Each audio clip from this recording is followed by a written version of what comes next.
It's the little things that matter. Have you ever heard that saying? I know I certainly have, and I've heard it a lot of times. But what exactly does that mean? I don't often get asked why I wanted to become a financial advisor, and I think that that's largely because my family has a wealth management firm, my dad's a financial advisor, and I think people just naturally think that that would be the progression I'd take as an individual. But there's a little bit more to that. And I can tell you back, I remember that one of the first impressions that I had involving money, involving wealth and wealth accumulation and wealth building was I was 4 years old. We were living in my old house at the time. And I was on the phone with my aunt from Colorado. And I was so excited to tell her that I had $11, 11 whole dollars as a 4-year-old. Adjusted for inflation, that's about $18, $19 today. So I was doing pretty well.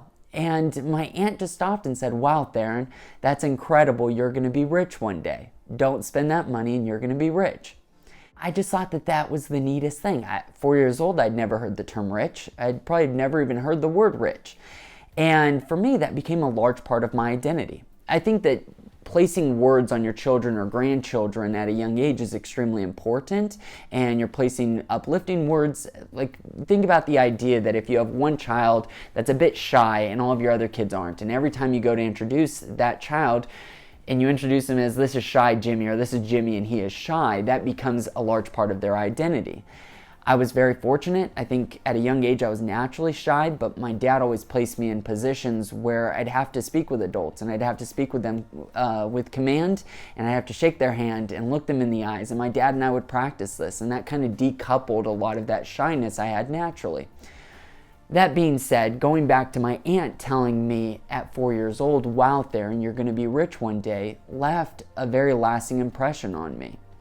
Fast forward to my graduation party from college. So I graduated from college. I knew that I was going to be a financial advisor.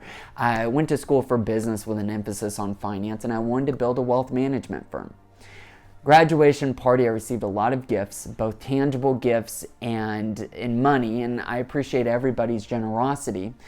In one of the envelopes, I received a larger bill, and I'd received this $1 bill.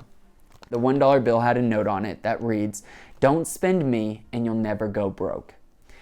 Now, I'm somebody that spent their entire life around wealth management and around financial services or the finance industry. And I just thought that that was the most interesting gift to give. That, sure, I received a larger bill and I appreciated that, but I think I appreciated the $1 bill a lot more.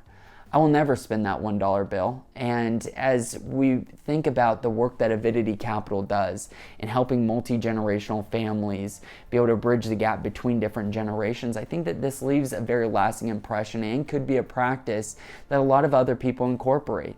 Give the gift that you were going to give, but give something that's a little bit more meaningful. It's a little cheeky, but it's cute, and it certainly is going to make a difference in how somebody thinks about how they spend their money. So I guess my encouragement for this video is think about different ways that you can incorporate unique gifts like this that's going to help kind of restructure somebody's mindset around where they're spending their money, how they spend their money, and not just the big gift that really isn't going to last nearly as long.